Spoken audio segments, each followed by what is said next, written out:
Makalipas ang ilang oras, makikita si Clay na paspusang nagsasanay sa palaruan ng mga sundalo ng Stormwind. Biglang umalangaw ang malalakas na atake. Mabilis na umiwas si Clay habang sunod-sunod na pag-atake na nakapalibot sa kanya. Mula sa iba't ibang direksyon, dumagsa ang mabibilis at malalakas na atake halos walang puwang para sa pahinga. Sa isang iglap, bumagsak sa kanya ang naglalagablab na mga espada ng matingkad na dilaw na liwanag, tila mga kidlat na handang lamunin siya ng apoy. Sa isip niya, tila walang katapusan ang mga espada. Gayunpaman, sanay siyang umiwas sa mga pag-atake dahil ang edad ay hindi sukatan ng kakayahan. Sinabi pa ng tagapagsalakay na nagulat siya na kayang iwasan ng bata ang kanyang sunod-sunod na atake, at muntik na niyang pagbigyan ito dahil sa kanyang edad. Ngunit kung ganoon, hindi na siya magpapadala. Bilang sagot, sinabi ng batang lalaki na dahil ang kanyang tiyuhin ay isang kasamahan ng kanyang ama, ayaw niyang maging kaiyahiya ang kanyang pagkatalo. Inilapat niya ang kanyang kamay sa lupa, at lumitaw ang isang alchemical na bilog ng bughaw na liwanag. Agad na nagbitak at naghiwalay sa iba't ibang direksyon ang lupa sa napakabilis na bilis. Pagkatapos noon, ginamit ng lalaki ang kanyang makamandag na baging laban sa kalaban. Mula sa lupa, lumitaw ang isang higanteng halamang kumakain ng laman, ibinuko nito ang bunganga at buong galit na sumugod sa kabalyero. Labis na nagulat ang kalaban ng bata kaya wala itong nagawa at bumagsak na may bula sa bibig. At labis na nadismaya si Clay at tinakpan ang kanyang mukha gamit ang kamay. Iniisip na sa teknikang ito, pakiramdam niya'y walang makakatalo sa kanya at nasa pinakamataas na antas ang kanyang tiwala sa sarili. Pagkatapos noon, buong galit niyang tinanong ang kanyang lolo kung ano ang ibig niyang sabihin ng sinabi nitong may mabuti siyang ideya upang lutisin ang suliranin kay Kate. Itinanong niya kung ilan pa ang kailangan niyang patayin. Hinawakan ng lolo ang kanyang baba, sinuyod ang kanyang balbas gamit ang kamay, at sumagot na ngayong natanggap na ng bata ang titulo ng pinakamalakas na general, patuloy siyang hahamunin sa isang laban. Kaya nagpatuloy sila. Idinagdag pa ng matanda na hindi niya masagot kung ilan pa ang natitira. Sinabi niyang kung nais ng bata na dalhin ang titulo ng pinakamalakas na general ng may dangal, kailangan niyang talunin ang lahat ng kalaban. Labis na nagulat ang bata dahil hindi niya inasahan ang sagot at tinanong kung hanggang kailan ito magtatagal. Sa sagot ni Lolo, sinabi niyang malamang ay hindi ito magtatagal. Nagbago ang kanyang ekspresyon sa seryoso. Dagdag pa niya, ang mga ito ay pawang mga individual lamang, at sa totoong mundo, may iba pang mga general na nais makipaglaban sa kanya at sa kanyang hukbo sa larangan ng digmaan. Kapag natalo na niya ang lahat ng kanyang kalaban, saka pa lang niya maaaring subukan ang kanyang swerte sa laban kay Cage. Nang makabawi ng hininga, napagtanto ng bata na kailangan niyang manalo sa maraming laban hanggat maaari, at hindi siya maaaring umatras. Itinakda niya ang kanyang layunin at sisiguraduhin niyang tatapusin niya ang misyon hanggang dulo. Isang buwan ang lumipas, patuloy pa ring pinapabagsak ni Clay ang kanyang mga kalaban. Isa sa kanyang mga nakalaban ay hindi matanggap ang pagkatalo dahil ang larangan ng digmaan ang kanyang pangalawang tahanan, at natalo lamang siya ng isang bata. Tinanong ng lolo ang lalaki kung sumasang-ayon siyang hindi ganoon kaina ang kanyang apo. Bilang tugon, sinabi ng lalaki na si Clay ay higit pa sa magaling, para siyang isang Diyos sa larangan na ito, at imposibleng mahulaan ang kanyang susunod na galaw. Tinanggap ng lalaki ang pagkatalo at inamin niyang nagbago ang kanyang pananaw sa mundo. Sa ibang liwanag, tumawa ang lolo at sinabi na ang paligsahang ito ay talagang malakihan, at dito ay nakatakda na ang reputasyon ng bata. Dagdag pa niya, wala nang ibang tao ang gustong lumaban sa kanya. Bilang tugon, sinabi ng bata na magandang balita iyon dahil hindi na niya kakayanin ang isa pang buwan na ganito. Pagkatapos noon, yumuko ang lolo sa bata at sinabi na may isa pang magandang balita, naghihintay si Cage sa kanya sa susunod na silid. Biglang tumakbo palabas ng opisina ang binata sa matinding bilis. Nagalit si lolo at tinawag siyang isang di mapasensyang bata, sinabing maaari siyang maging mas kalmado. Tumakbo siya ng sobrang bilis na hindi siya agad nakapaghinto at halos hindi makatayo ng maayos. Pagdating kay Uncle Cage, sinabi ni Clay na sa wakas ay maaari na silang maglaban, dahil sa pagkakataong ito, magiging iba na ang lahat, wala nang makakatalo sa kanya. Bilang sagot, sinabi ng general na inaabangan niya ang ipapakita ng bata sa kanya, ang kapangyarihan ng Diyos ng digmaan, at inanyayahan si Clay na pumasok. Doon magaganap ang laban. Pareho silang nakaupo sa harap ng isang game card na kumikinang sa maliwanag na asul na liwanag. Sabik na naghihintay ang bata sa pagsisimula ng laban. Sa pagkakataong ito, itinakda ng sistema ang hakbang bilang larangan ng digmaan. Tinanong ng general ang bata kung gusto niyang palitan ito. Bilang sagot, tiwala niyang sinabi na hindi na iyon kailangan, dahil alam niyang ito ay nagbibigay ng kalamangan sa general, ngunit sa totoong buhay, hindi rin naman sila nakakapili ng lugar ng labanan. Dagdag pa niya, matibay ang paniniwala niya na kahit may kalamangan ang general sa heograpiya, kaya pa rin niya itong talunin. Sinabi ng lalaki na iyon ay mayabang na pag-iisip at nagdesisyon na maaari na silang magpatuloy sa paghahanda ng mga hukbo. Pareho silang may tig-200,000 sundalo. Ang isang kabalyero ay may dobleng halaga. Pinili ng general ang 80,000 kabalyero at 40,000 impantriya. Ngayon, turno na ng bata. Pinili niya ang 40,000 kabalyero at 12,000 impantriya. Sinimulan ng mahiwagang bato ang pag-aayos ng mga hukbo. Ang hukbo ni General Cage ay nakaposisyon sa itaas na bahagi ng ilog, samantalang ang kay Clay ay nasa ibabang bahagi. May 100 mandirigma at mga kabalyero sa mapa ng laro, at may isang tulay sa gitna nila. Sinabi ng bata na sayang naman iyon at malalim na napabuntong hininga, habang ang general ay tumawa at sinabing mukhang hindi pabor sa bata ang swerte ngayon. Bilang tugon, sinabi ni Clay na wala iyong halaga, isa lamang itong hamon para sa general. Dagdag pa niya, kung siya ang nasa itaas, maglalagay lang siya ng kaunting pamperges sa ilog at tapos na ang laban. Nagulat ang general at naisip kung gaano katuso ang bata. Hindi nakapagtataka na naisip nito ang paggamit ng amethyst beads noon. Pagkatapos noon, inihayag ng bato na magsisimula na ang laban. Naisip ng general na sayang at nasa itaas na bahagi ng ilog ang kanyang hukbo, kaya hindi magagamit ng bata ang kanyang maruruming taktika. Kasunod nito, ipinadala ng general ang kanyang 40,000 kabalyero upang umatake. Naisip ng bata na si Theo Cage ay may titulong pinakamalakas na general sa isang dahilan, kaya dapat palaging maging alerto.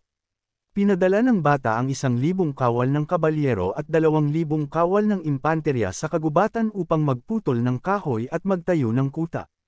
Pinadala naman niya ang natitirang 30,000 kawal upang salakayin ang kalaban. Nagulat ang general na 30,000 kawal lamang ang ipinadala ng bata laban sa kanyang 40,000 sundalo. Napagtanto niyang nais lamang ng bata na pigilan siya. Iniutos ni General Cage sa kanyang mga sundalo na palibutan ang mga sundalo ni Clay at huwag hayaang makalampas ang sinuman. Matapos nito, sinabi ng bata kay Theo Cage na pinag-isipan niyang mabuti ang laban, at napakatuso ng kanyang estratehiya. Sa katunayan, bahagya pa siyang natuwa sa galaw ng kanyang tiyuhin. Ngunit sa sandaling iyon, iniulat ng bato na nagpapatuloy ang labanan at bahagyang bumilis ang takbo nito. Sinabi rin nito na sa unang araw ng laban, napalibutan ang hukbo ni Clay. Sa ikalawang araw, nawalan ng 1,000 sundalo ang hukbo ni Clay, habang 200 lamang ang nawala sa hukbo ni General Cage. Bawat mandirigma ay nawalan ng malaking bahagi ng lakas. Kung magpapatuloy ito, maaaring matalo si Clay. Sa ikatlong araw, umabot na sa 2,300 sundalo ang nawala kay Clay, habang 234 lamang ang nawala kay General Cage. Pagkatapos noon, mayabang na sinabi ng general sa bata na nakatakda ng matalo ang kanyang hukbo at ipinagmamalaki lamang niya ang kanyang laro. Ngunit sa halip na matakot, ngumiti si Clay at sinabing hindi pa iyon tiyak, dahil walang nakakaalam kung ano ang susunod na mangyayari. Ang kailangan lang ay ipagpatuloy ang laban. Matapos nito, sinabi ng bato na sa ikalimang araw, nawalan ng 5,000 sundalo ang hukbo ni Clay, habang 1,000 lamang ang nawala kay Cage. Dito napagtanto ng bata na panahon na upang ipatupad ang kanyang plano. Agad niyang iniutos sa kanyang hukbo na alisin ang kanilang mga kabayo. Ang mga mandirigmang nakasakay sa mga kabayo ay agad sumunod sa utos at itinaas ang kanilang mga espada. Nagulat at nagalit ang general sa kanyang nakita. Hindi niya maisip kung bakit basta na lang nila itatapon ang kanilang mga hayop. Napagtanto niyang iniutos ng bata sa kanyang hukbo na patayin ang sarili nilang mga kabayo. Galit na sinabi ng general sa bata na ito ay isang kakilakilabot na hakbang. Idinagdag pa niya na bilang isang general, hindi niya kailanman isasakripisyo ang kanyang mga kabayo ng ganoon lang.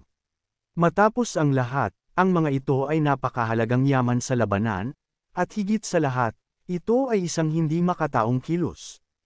Ngunit walang sinabi ang bata bilang tugon, bagkus siya ay ngumisi. Hindi pa alam ng kanyang kalaban na ito ay bahagi ng isang mas malawak na plano upang siya ay magtagumpay. At iniutos ni Clay sa mga kawal ng kabalyero na isagawa ang ika-6 na plano ng operasyong militar, magpaputok ng diretsyo at umatake. Nagulat ang general. Maraming kabayo ang may dalang pulbura, at nagsimulang magpaputok ang mga mamamana. Inutusan ni Cage ang kanyang mga sundalo na umalis sa kanilang kinalalagyan. Ang mga palasong pinaputok ng mga sundalo ni Clay ay tumama sa mga barrels ng pulbura at sumabog. Tinawag ni Cage ang bata na isang sanggol at sinabing siya ay masyadong malupit. Bilang tugon, sinabi ni Clay na ito ang tunay na digmaan at napagtanto niyang hindi man lang ito naisip ng general sa ganoong paraan. Sa isang banda, maaari niyang hayaan ang kalaban na wasakin ang lahat ng kanyang kabalyero, at sa kabila naman, maaari siyang magsakripisyo ng ilang daang kabayo upang matalo ang kalaban.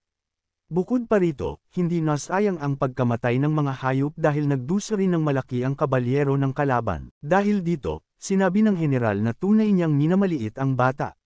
Dagdag pa niya, mukhang hindi ito matatapos sa maayos na paraan.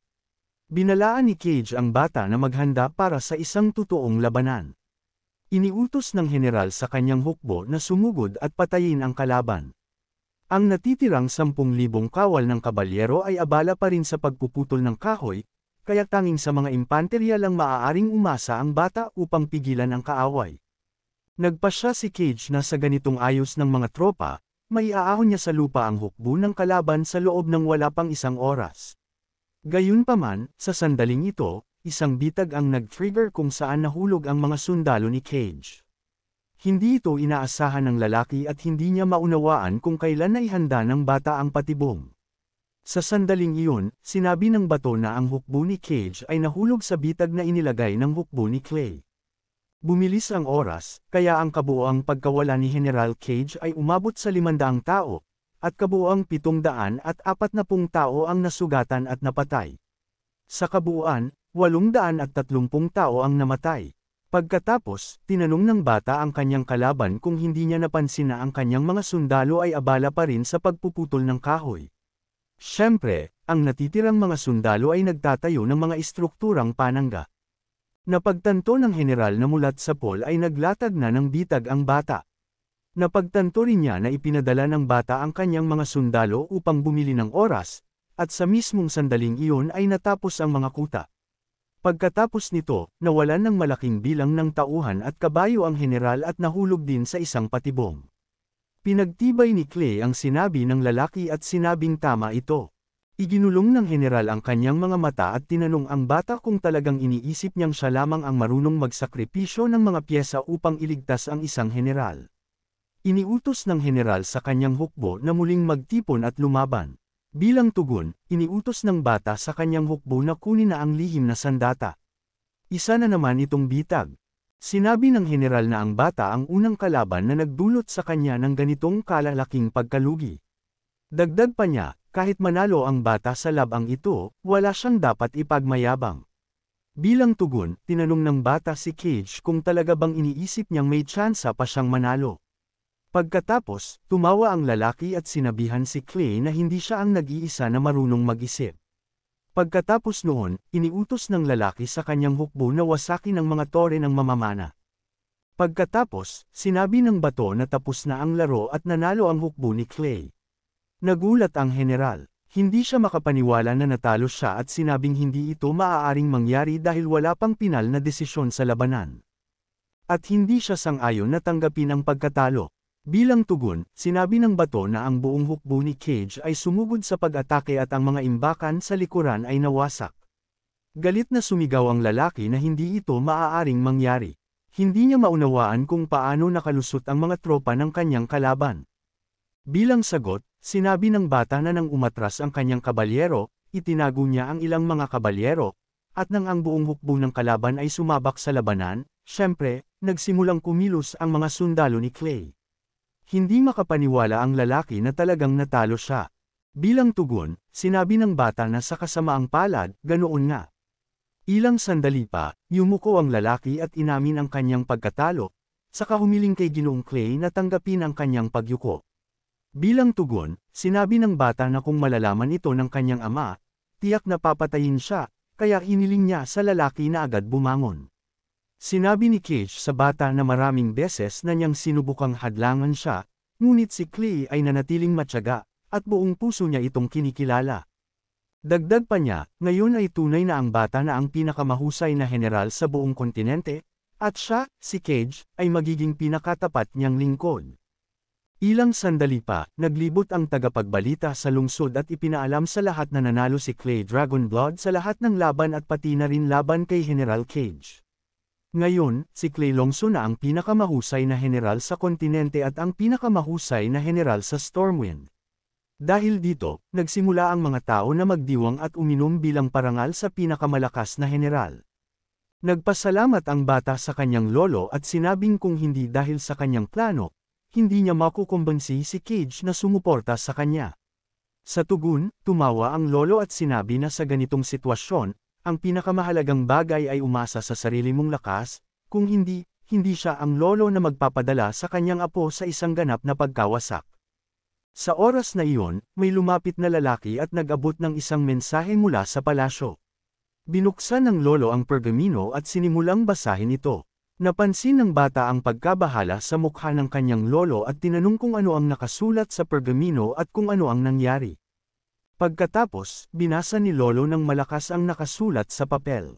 Dahil sa tagumpay ni Clay, binigyan siya ng hari ng pahintulot na bumuo ng sarili niyang dibisyon na tinatawag na Damad Dragon, na binubuo ng 30,000 sundalo. Itinalaga rin si Cage bilang unang duke ng kaharian, at siya ang magiging commander ng Blue Lightning Legion. Labis na nagulat ang bata nang marinig ang huling bahagi. Masayang-masaya ang ina ng bata ngunit hindi maunawaan ang mga ekspresyon sa mukha ng kanyang ama at lolo. Tinanong niya kung bakit hindi sila masaya, dahil dapat ay ikagolek nila na pinayagan si Clay na magkaroon ng sarili niyang hukbo. Bilang tugon, sinabi ng bata na dapat ay 100,000 sundalo ang kanyang dibisyon, ngunit 30,000 lamang ang pinayagan ng hari.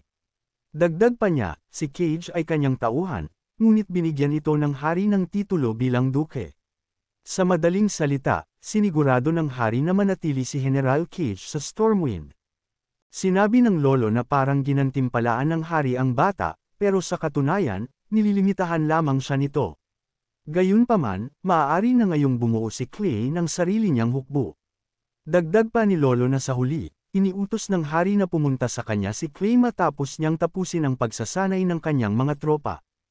Sinabi ng matanda sa kanyang apo na natamo na niya ang katayuang pinakamahusay na general, pero ito ay unang hakbang pa lamang dahil ang susunod na hakbang ay isang paglalakbay patungo sa banal na sede, at ito ay magiging isang tunay na hamon para sa bata.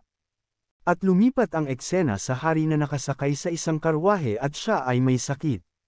Kasama niya si Arsobispo, ang kanselyar ng Stormwind. Pinakalma niya ang hari at hiniling dito na magtiis ng kaunti pa dahil malapit na silang dumating sa quarter. Pagkatapos noon, sumilip ang lalaki sa bintana at sumigaw na kailangang bumagal ng kaunti dahil magiging masama kung masaktan ang kanyang kamahalan. Bilang sagot, sinabi ni Pero na dapat silang makarating sa quarter bago gumabi, kung hindi, mapipilitan silang matulog sa labas, na lubhang mapanganib.